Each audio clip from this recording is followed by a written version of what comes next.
मित्रांनो, सुख म्हणजे नक्की काय असतं या मालिकेच्या आजच्या भागामध्ये आपण पाहणार आहोत. शालिनी म्हणत असते, चिंतन आता तुला कायमची बाय बाय करण्याची वेळ आली. माझ्या नाकातोंडाशी आल्यानंतर मी माझ्या बापाला सुद्धा सोडत नाही, तर तू काय चीज आहेस हलकट, असं म्हणत शालिनी आता चिंतनवर खूप चिडलेली असते. तर इकडे मल्हार हा मोबाईलवरती गेम खेळत असतो. तेवढ्यात गौरी तिथे येते आणि ती मुद्दामच मल्हारला विचारत असते की आपल्याला कंपनीसाठी मलकापूरमध्ये एक जागा बघायची होती ना. मल्हार विचारतो, पण त्या जागेचा व्यवहार तर झाला ना. गौरी म्हणते, नाही अजून. आणि तुम्हाला आठवतंय का, आपण दोघेजण तिकडे गेलो होतो तेव्हा आपल्याला तिथे सुरुंग लागला होता आणि मग तुम्ही मला सुरुंगावर ढकलून स्वतः त्या सुरुंगावर उभे राहिला होतात, पण तुम्ही मला सांगितलंच नाही. तेव्हा तुम्हाला कोणी वाचवलं होतं? तर मल्हार धक्क्यानेच विचारतो, सुरुंग? पण मी तुझ्यासोबत नव्हतो आलो, मला तर काहीच आठवत नाही. तर गौरी मनाशीच म्हणते, मल्हार दादांना तर महत्त्वाचंच आठवत नाही, पण विचारावं तर लागेलच. काय सांगावं, त्यांना काही आठवलं तर. म्हणून गौरी मल्हारला म्हणते की जेव्हापासून तुम्ही परत आलात ना, तेव्हापासून एक खूप बरं झालं की तुम्ही शालिनी वहिनींचं सगळं ऐकायला लागलात. तर मल्हार म्हणतो, का नाही ऐकायचं मी शालिनीचं, कारण शालिनी आहेच खूप चांगली. तेव्हा गौरी विचारते, पण हा बदल अचानक कसा झाला, कारण अगोदर तर तुम्ही शालिनी वहिनीचं काहीच ऐकत नव्हतात. मल्हार म्हणतो, पण मी तर पहिल्यापासूनच शालिनीचं ऐकतो, मला जायला हवं, शालिनी माझी वाट बघत असेल, असं म्हणत मल्हार लगेच तेथून निघून जातो. तेव्हा जयदीपसुद्धा ते सर्व काही पाहत असतो. तो गौरीला धीर देत म्हणतो, असा लगेच थोडी चमत्कार होणार आहे का, आपण त्याला वेळ द्यायला हवा, परंतु प्रयत्न सोडायचे नाही. आणि ज्या दिवशी मल्हारदादाला सगळं काही आठवेल ना, त्या दिवशी यामागे जो कोणी आहे तो आपल्या समोर येईल. तर दुसरीकडे शालिनी मल्हारच्या डोक्यावर बंदूक ठेवत म्हणत असते, तू जर सापडलास ना, तर माझा गळा दाबायला त्यांना वेळ लागणार नाही, मग मी तुलाच उडवलं तर. तेव्हा मल्हार खूप घाबरलेला असतो. शालिनी म्हणते, कशाला घाबरतोस, तू तुझं डोकं माझ्याकडे घाण ठेवलंस ते मी कशाला उडू, आणि मुळात तू त्या जयदीपकडे गेला कशाला होतास, काय काम होतं. त्यावर मल्हार सांगू लागतो की मी जाणारच नव्हतो, परंतु शेखरदाजींनी मला बळजबरीने नेलं आणि जयदीपच्या रूममध्ये ना त्याचा एक मित्रसुद्धा होता. तो मला खूप सारे प्रश्न विचारत होता. शालिनी विचारते, काय विचारत होता. तेव्हा आता मल्हार घडलेला सर्व प्रसंग शालिनीला सांगू लागतो. तर शालिनीच्या पायाखालची जमीनच हादरते. ती म्हणते की याचा अर्थ त्यांना तुझ्यावर पक्का डाऊट आलाय आणि तो डाऊट माझ्यावर शिफ्ट व्हायला वेळ लागणार नाही, त्याच्या अगोदर मलाच काहीतरी करायला हवं. तर इकडे शेखरदाजींनी एका आर्टिस्टकडून चिंतन बाबाचं स्केच तयार करून आणलेलं असतं आणि ते स्केच सर्व पोलीस स्टेशनमध्ये सुद्धा पाठवलेलं असतं. तेव्हा जयदीप गौरीला विचारतो, तू एक गोष्ट नोटीस केली का, जेव्हा पोलीस त्या व्यक्तीला घरी घेऊन आले होते तेव्हा शालिनी वहिनींची खूप चलबिचल झाली होती. गौरी म्हणते, पण दरवेळेला आपण त्यांच्यावरच संशय घेतो. जयदीप म्हणतो, पण ते खरं आहे. गौरी म्हणते, हो, आता आपल्याला गाफील राहून चालणार नाही. शालिनी वहिनींच्या बारीक हालचालींकडे आपण लक्ष ठेवायलाच हवं. त्यानंतर इकडे शालिनी गुहेमध्ये चिंतन बाबाची वाट पाहत असते. त्याच वेळेला चिंतन तिथे येतो आणि चिडूनच म्हणतो, नाक्या नाक्यावर पोलीस बंदी आहे, मी इथे कसा पोचलो ते माझं मलाच माहिती. तर शालिनी म्हणते, आली का तुझ्यावर तोंड लपवण्याची वेळ.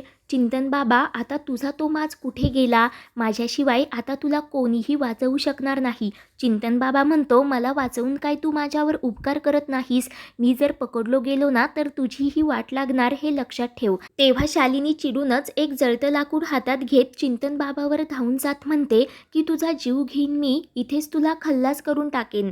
ते ऐकून चिंतन बाबा हसतच विचारतो, तू आणि माझा जीव घेशील का, अगं माझ्या सिद्धीने तुला मी एका क्षणामध्ये भस्म करून टाकेन. तर शालिनी म्हणते, तुझी जी सिद्धी आहे ना ती एकदाची गटारात घाल. तू माझ्याकडून पैसे उकळवलेस ना आणि त्या पैशांचा वापर करून केमिकल फॉर्म्युले बनवलेत आणि त्याला तू सिद्धी म्हणतोस. आता तू कोणता फॉर्म्युला बनवलास मला सांग. आणि शालिनीचे ते बोलणे ऐकून चिंतन बाबाच्या पायाखालची जमीनच हादरते. तो विचारतो, हे सगळं तुला कोणी सांगितलं, आणि असं मूर्खासारखं काही पण बोलू नकोस. म्हणून चिंतन बाबा पुन्हा आता नाटक करत मंत्र म्हणू लागतो. तेव्हा शालिनी चिंतन बाबाच्या गाठोड्यातील त्या पुड्या चिंतन बाबासमोर ओतून देते. चिंतन बाबा मोठ्यानेच ओढून म्हणतो, हे काय केलंस तू, किती महागाचं मटेरियल आहे ते. तर शालिनी विचारते, काय म्हणालास. आणि चिंतन बाबाची चोरी आता शालिनीने पक्की पकडलेली असते. तेव्हा चिंतन बाबा म्हणतो, हे सगळं मी आता मान्य करतो, परंतु तो तर माझा धंदाच आहे. तुमच्यासारख्या मोठ्या लोकांचा विज्ञानावर विश्वास आहे आणि आम्ही तुम्हाला मूर्ख बनवतो. पण एक गोष्ट लक्षात ठेव, मी तुला फसवलेलं नाही, उलट मी तुझी मदतच केली आहे. माझ्या फॉर्म्युल्यामुळे तो जयदीप वेडा झाला होता, त्याने देवीलासुद्धा घराबाहेर काढलं होतं आणि आता तुझा नवरासुद्धा तुझ्या हातातील बाहुली बनला आहे. मी तुझी फक्त आणि फक्त मदतच केली आहे. शालिनी म्हणते, हो, परंतु तू मला फसवलं आहेस हे सुद्धा तितकंच सत्य आहे आणि त्याचं बक्षीस तुला मिळणारच. तर चिंतन म्हणतो, त्या गौरी जयदीपला संपवायचं म्हणून तूच माझ्या दाराशी आली होतीस, मी तुझ्याकडे आलो नव्हतो. शालिनी विचारते, पण तुझ्या कोणत्या प्रयत्नांना यश आला? प्रत्येक वेळेला गौरीने तिच्या जयदीपला वाचवलं. तेव्हा शालिनी आणि चिंतनने आत्तापर्यंत जे काही गुन्हे केलेले असतात त्याची कबुली देत दोघेही एकमेकांवर आरोप करत असतात, खूप भांडत असतात. तर चिंतन म्हणतो, मला लवकर माझे सर्व डॉक्युमेंट्स आणि माझं तिकीट दे, कारण लवकरात लवकर मला हा देश सोडून जायचं आहे. शालिनी म्हणते, देणार ना, पण तुला थोडी वाट बघावी लागेल. त्यानंतर इकडे जयदीप माईंना विचारतो, तू गौरीला कुठे पाहिलंस का? माई म्हणतात, नाही रे, पण इथेच कुठेतरी असेल. एवढ्या रात्रीची कुठे जाणार? जयदीप म्हणतो, नाही, 1 तास झाला मी रूममध्ये तिची वाट बघत आहे, पण गौरी तर कुठेच नाही. म्हणून आता जयदीप गौरीचा शोध घेण्यासाठी लगेच बाहेर पडतो. तर इकडे चिंतन हा शालिनीकडे पुन्हा पुन्हा तिकीट मागत असतो. शालिनी म्हणते, तू जर मांडवली करून जयदीपचा साक्षीदार होऊन मलाच या सगळ्यामध्ये अडकवलंस तर? चिंतन म्हणत असतो, मी असं काहीच करणार नाही. शालिनी मोठ्याने ओढूनच म्हणते, असं करण्याचा विचार पण करू नकोस, नाही तर. असं म्हणत ती टाळी वाजवते, तर शालिनीचे गुंड तिथे येतात आणि चिंतन बाबांना पकडतात.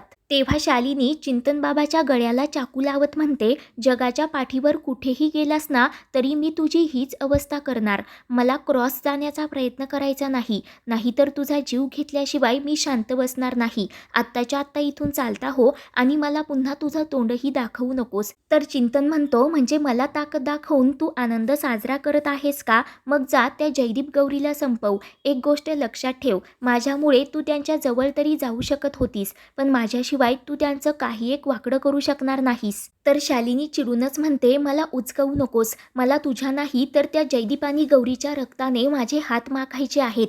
माझा विचार बदलण्याच्या अगोदर निघ इथून. असं म्हणत शालिनी चिंतनला लगेच तेथून काढून देते. त्यानंतर इकडे माळावरच्या खोलीवर अंबाबाई समोर गौरी खूप रडत बसलेली असते. जयदीप तिथे येतो आणि विचारतो, गौरी काय झालं? तर गौरी जयदीपला घट्ट अशी मिठी मारत हंबरडा फोडत रडू लागते. त्यानंतर दुसऱ्या दिवशी सकाळी शालिनी नाश्ता करण्यासाठी येते, तर माई तिला म्हणत असतात, आम्ही तुमचीच वाट पाहत होतो. शालिनीला तर धक्काच बसतो. माई म्हणत असतात, तुम्ही गौरी आणि जयदीपशी जे काही बोललात ते सगळं त्यांनी मला सांगितलं. मला अगोदर ते खरं वाटलं नाही. ते म्हणाले की तुम्ही गहीवरून सुद्धा आला होतात, परंतु नंतर मी त्याच्यावर विचार केला. मग म्हटलं, जेव्हापासून तुम्ही जेलमधून परत आलात ना तेव्हापासून तुम्ही खरंच कुठलं कट कारस्थान केलं नाही आणि काल तर माझं चुकलंच. एका गैरसमजामुळे काल मी तुमच्यावर हातसुद्धा उगारला, त्यासाठी मी तुमची माफी मागते. त्याची भरपाई म्हणूनच आजचा हा दिवस मी आनंदाने साजरा करण्याचं ठरवलं आहे. तर उदय विचारत असतो, पण माई आज असं काय आहे? माई म्हणतात, बघा, म्हणजे तुमच्या जवळच्या व्यक्तींनासुद्धा लक्षात नाही, पण थोरल्या सुनबाई माझ्या पक्क लक्षात आहे. आज ना तुमचा वाढदिवस आहे आणि या वाढदिवसानिमित्त तुम्हाला खूप साऱ्या शुभेच्छा आणि आशीर्वादसुद्धा.